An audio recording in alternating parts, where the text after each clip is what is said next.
I thought it would look okay, but wow. DorkLair! Welcome to another DorkLair action figure review. Today I'm taking a look at the Mythic Legion's Vargg. Once again, big shout out to my friend Trevor, 16shooter.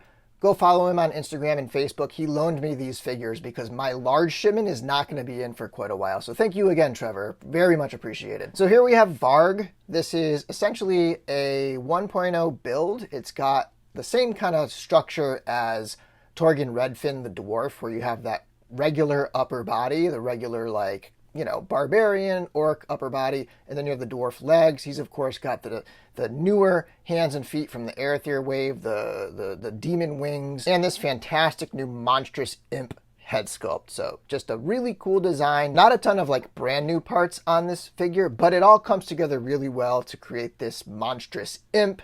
Anyway, let's get into this review. Okay, let's get in here for a nice close-up of the Vargg head sculpt, this imp vampire bat looking head sculpt. Very monstrous, much more monstrous than a lot of the other heads we get. They usually feel like people in some way, right? Like, but this definitely feels more like a monster, a creature. Very nice. They put a lot of love into this sculpt, and the paintwork is just phenomenal. You can see the teeth look wet, the eyes are glossy. A lot of different finishes going on here. And then you have the Belphegor neck piece. Nicely weathered. The armor has the same kind of finish, I think, as like the Fury Clan orc, which I like very much. It's just that basic sort of gunmetal, weathered, metallic look going on. It's nice. It's a really good finish for like kit bashing and part swapping because it can kind of go with anything. It's got the barbarian tunic. This is the one new part on the figure. I think this is, I'm not sure. Correct me if I'm wrong in the comments because it's hard to look stuff up while I'm filming, but I think this is the only figure that comes with these in this wave. There might be more in the future wave, but I'm not entirely sure about that. But yeah, look at that head sculpt. You got this nice light gray, white vampiric body. That's going to be super useful for swapping and kit bashing. And then the dwarf legs here. And then you have the feet painted up with the black nails. Shiny nails too. So very nice. Really cool looking figure. And there's how it looks from the back.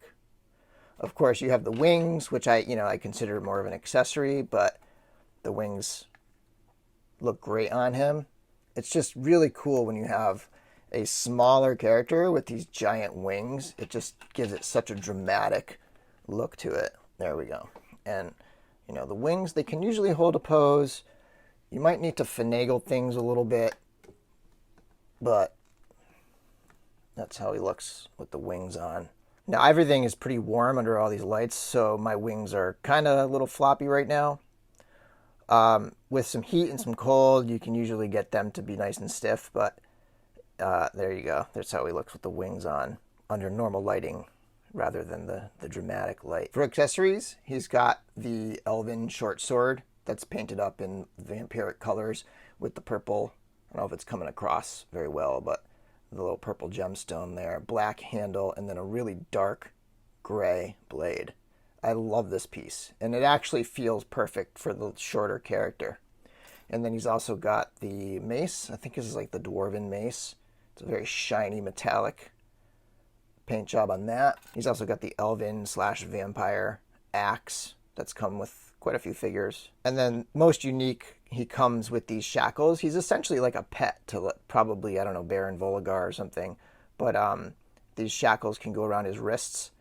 You got this set here for the wrists, and then you have a set to go around his neck, and then the other end of the neck piece, the collar chain, is a handle for Baron to carry, you know, to tug him around with it. But that's a pretty neat little option there that he comes with. He's also got two pairs of hands, so he's got the gesturing hands, and then he's got the gripping hands for his weapons. For articulation, this is very much a 1.0 figure. The only thing that's not 1.0 is the collar, obviously the head, and then the greaves. Hands and feet too, but they don't really factor into articulation very much.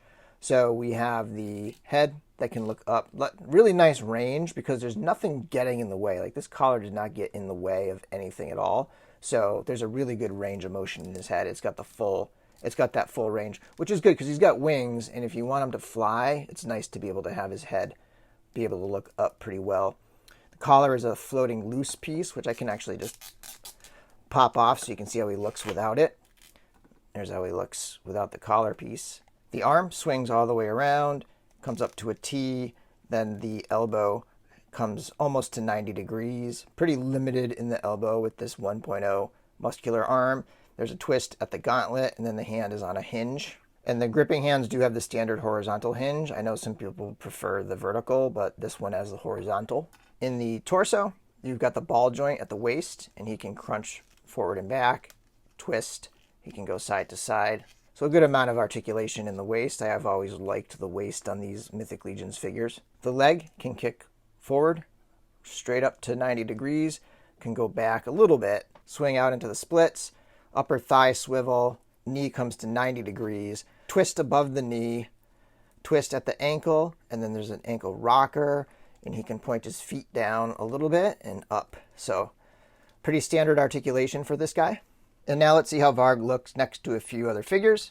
First up, we have Vargg on the left from the same wave, and on the right we have a dwarf Legion builder, so you can get a sense of the size. He's definitely a dwarf-sized figure. And then here he is next to the Storm Collectibles dwarf Gilius, who's a little bigger because Storm Collectibles run pretty tall, and the skeleton from the same Golden Axe line. And then here he is next to a couple other familiar lines. You have C-3PO from the Movie Realization Samurai line on the left, and then on the right you have essentially a Gomez body. It's a bit of a kit bash. It's a Black Skull's Death Brigade with a Doc Nocturnal head on there. And finally, we have two more Mythic Legions. On the left, we have Vorgus Vermilius, and on the right, we have Valak stripped down a little bit because we're about to enter everybody's favorite section of my videos, which is the swaps. First up, just a basic swap. Arms from Vargg swapped onto Valak. Just a simple, easy, effective look right here.